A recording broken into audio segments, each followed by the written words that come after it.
afternoon and welcome to DU Digital. I'm Libby Caballero. And I'm Jordan McNally. Election season is upon us and some first-time voters are anxious to cast their first ever ballot.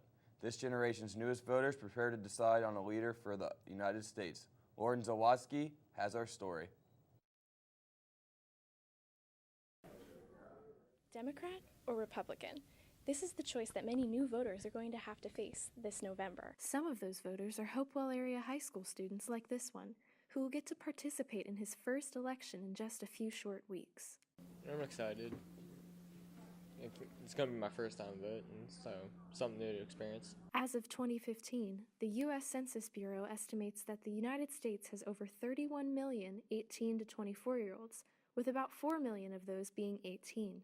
These high school seniors have many issues dear to their heart, and ones that might be surprising for more experienced voters. For me, it's really about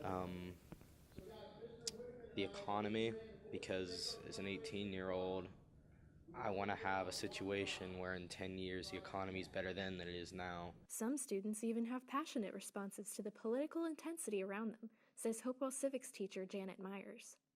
The students talk amongst themselves, and they stay very surfacey. When they start to get a little contentious, I try to back them off of it because we live in the community. Though they aren't quite aged and experienced yet in the political world, altogether, America's youth hold political power, says senior Kivana Hill. I feel like I have some influence. It may not seem like a lot, but all of us combined together could make a difference in the long run.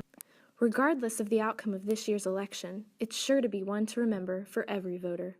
I'm Lauren Zawatsky with DU Digital. 65th Annual Carnival on Friday. The Union Ballroom was filled with performances from different social and professional Greek life organizations on campus. The proceeds from the carnival benefit Duquesne University's campus at the Spiriton School in Ghana. Campus are paired up with one another, and there's 10 groups that are competing, and the theme this year is Greeks Go Global. So all of their shows revolve around something going on, either the Olympics, or we have people that are trick-or-treating around the world, or going and stopping by the Dublin and Rome campus. So they all have different variations, and they're very good.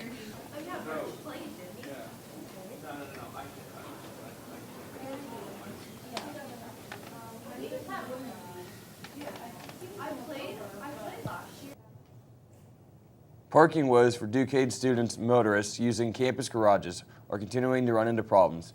DU Digital's Rebecca Dvorak has the story. Semester, it can feel a little bit like the Hunger Games. If you're one of the unlucky tributes trying to battle for a parking spot in Forbes or Locust Garage, you might have noticed that spots are a little more difficult to come by than usual this semester. It's been very below average, I think. When I usually get here, I already have to drive to the 12th floor, and it's still really early in the morning. According to Duquesne's Commuter Affairs, commuters actually make up the largest portion of students on campus. Couple this with the biggest current freshman class the university has ever seen, and you have some believing that the school is purposely overselling parking spots in its garages. A lot of people ask, did we oversell the garage? And it's actually not true. We do not oversell the garage. We never have. However, the university does realize that parking seems to be more jammed than normal. It's a lot more congested this year than other years we've noticed. Rott says the reason why there's suddenly more cars in Duquesne's garages is because the price of the South Side Shuttle increased this year from $125 per semester to $200. In comparison, academic year parking passes for Forbes and Locust Garage are over $600. In an attempt to combat the parking pandemonium, Duquesne has added new surface parking spots, such as the ones located outside of the music school. But the best way to get a spot for class each morning? I would say, just come early, obviously, make sure you're going to get a spot. I'm Rebecca Dvorak with DU Digital. May the parking odds be ever in your favor. It's that time of year again as students on college campuses prepare to schedule for the next semester of classes, a seemingly simple task that for some students can cause a headache. With the recent release of the Spring 2017 course catalog, students at Duquesne are preparing for the upcoming semester. Class schedules have to be made around internships, jobs, and commutes, a process that is never easy. The university advisors work with students to make sure that their academic needs and requirements are met. Registration officially begins the week of October 24th for early registrants. The 4 weeks afterwards cycle through from seniors to freshmen. Fifth year Daniel Fadden said that his membership in the Honors College has helped him with scheduling.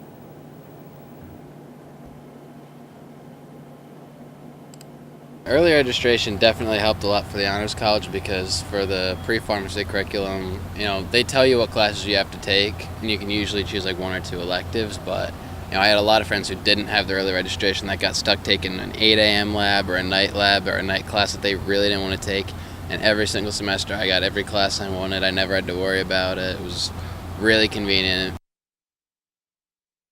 The only cause of stress and anxiety for college students. We go to DU Digital's Nora Herchik for more. Anxiety disorders are the most common mental illness in the United States, affecting 40 million people over the age of 18. Jeff Crayley is the postdoctoral resident at the Duquesne University Counseling and Wellbeing Center. One thing that I think is important to think about is connection and community. I think people oftentimes rely on their social network to feel safe and to feel comfortable when they're going through difficult times. But I think that oftentimes, this generation particularly is much more mobile, much less connected to the individuals around them than in previous times. And that comes at a cost. I think the kind of online communities can only offer so much in terms of true support. And so not having that physical to other people can be really detrimental. The Counseling and Wellbeing Center at Duquesne University provides a variety of resources for students, including a meditation room where many of the programs are held. Needs a place to kind of get away from the hustle and bustle of the rest of school and need a place to kind of come and be still and centered. They can always come and use the meditation room anytime. An estimated 40 million Americans suffer from anxiety disorders. However, only about 1/3 of those people receive treatment for disorders that are highly treatable. Former wellness educator Chris Molinari stresses the importance of seeking professional help when needed. But again, we have a vote, we have a choice, and even a small step towards taking care of ourselves can go a super long way. So if you see an opportunity, I encourage you to take that step forward. I'm Nora Herchik with DU Digital. Next up, we show how PA veterans are continuing to make an impact on Duquesne's campus. And it may be fall, but Apple phones are dropping their price with their latest release. All that and more after the break.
Veterans are an important part of our community, both off campus and on. We go to Seth Kopressler exploring creative, unconventional ways to deal with the daily stresses of life. Last Tuesday, a brand new art and poetry exhibit titled Beyond All Repair opened in Gumberg Library's popular reading room. J.C. Todd, the author of the poem and a 1965 Duquesne graduate, wrote the piece from the perspective of a female Air Force physician deployed in Iraq. The poem grew out of Todd's own experiences of teaching high school during the Vietnam War and having 2 sons deploy with the military. The piece hopes to bridge the gap between the larger Duquesne campus with the small veteran community also found on the bluff. Go to any of the main gathering spaces on Duquesne's campus, like the Student Union here, and you'll find students everywhere. Here in the Veterans Lounge, though, well, it's a different story. And our number is hovering between 250 and 300, and it fluctuates, but we've been pretty consistent with that. Still, Accomando said that Duquesne's proportion of student veterans, somewhere in the range of 2.5%, is on the higher end of the national average. Recently, Duquesne student veterans were successful in securing a grant from the Student Veterans Association of America and Home Depot to renovate their lounge. Duquesne is one of only 50 schools that received funding in 2016 to finish their space dedicated to veterans. We're blessed that the university has given us this wonderful space. I mean, it's a great place to come and just be yourself. For DU Digital, I'm Seth Gopressler. Apple released its highly coveted iPhone 7 on September 18th. To mixed reactions, the phone features no headphone jack, and avid music lovers can instead purchase AirPods, Apple's Bluetooth headphones, for $160. Fans of the new phone say it has improved battery life over older models and better picture quality. The iPhone 7 can be purchased at local retailers for a cool $900 for the 128GB version. Coming up next, the home of the Stanley Cup champion Pittsburgh Penguins gets a new name, and not everyone is happy about it. Andrew explains next after the break. Stay with us.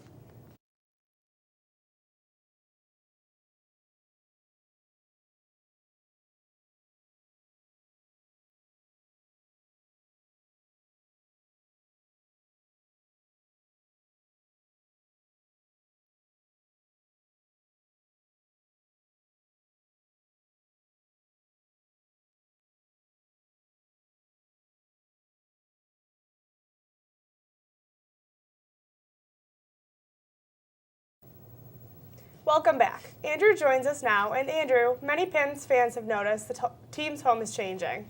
Yes, Libby and Jordan, the location of the Stanley Cup champions may not be changing, but the iconic name is. The Penguins are looking to defend their Stanley Cup title, and now they'll be defending it in the newly renamed PPG Paints Arena. With the 2016 NHL season about to begin, the Pittsburgh Penguins have been fully prepared to add a championship banner to their home. But after a surprising announcement that Consol Energy had opted out of their naming rights on October 4th, the Penguins are now getting a new name for their home as well, the PPG Paints Arena. I was pretty shocked, for sure. Anytime you have a naming rights deal of this magnitude over 21 years that is kind of faulted only 6 years into the deal, it's definitely surprising of a change that is made. Especially this close to a season. More on the facilities side with AEG, just the amount of work that they have to put in to gear up for the Stanley Cup banner raising ceremony Wednesday night, and just opening night with all of the signage that needs to be changed. It's a lot of work for sure. Just across the street, Super Bowl bartender Steve Green gave his thoughts on the arena's new name. It is way too wordy. I like the paint can nickname that's been tossed around, even though I saw PPG came out and said, please don't call it the paint. That's the product you sell, right? I think that's kind of cool. While many fans on social media seem to agree with Green's opinion, the Penguins aren't pressing the panic button just yet. I think the reaction from the public is always going to be knee-jerk in a way. No one likes change right when it happens. But I think in the long run, the PPG Paints Arena going forward, I think, is a deal that the city is overall going to be happy with. Regardless of what you decide to call it, you can catch the Penguins season opener versus the Washington Capitals this Thursday at 7 p.m. as they roll out the red carpets and begin their Stanley Cup defense. I'm Eric Purnell with DU Digital. We all know the Pens take some hard hits despite being the best in the league, but there are others taking hits on the football field. Here's Sam Knoll with more. Playing a game of pickup football can be a lot of fun, but today the risk of head injury is becoming apparent. Throughout the landscape of the sport, concussions are being suffered, and the effects are not only showing in the NFL, but in high school as well. I remember another instance where one of my friends, he got rattled in the head real bad, and just during halftime just started talking about like ice cream and laughing out of nowhere. It was really weird, but it's what'll happen to you sometimes in the sport. It can, it's fun to play, but a lot of times the risk is, extremely major sometimes. Neurological disorders are the biggest problem from head trauma. Even players that just played in high school, long-term are at a higher risk for what they call CTE, which is essentially repeated trauma to the head over time, and that can leave you more susceptible to a variety of different things, a lot of neurological disorders. CTE, chronic traumatic encephalopathy, has affected a number of NFL players as well, most notably Junior Seau, who committed suicide and later was found to have the disorder. Football can be fun, but it has some serious risks that must be taken care of. I'm Sam Knoll with DU Digital. Well, that's it for DU Digital. From all of us here, we want to thank you for joining us.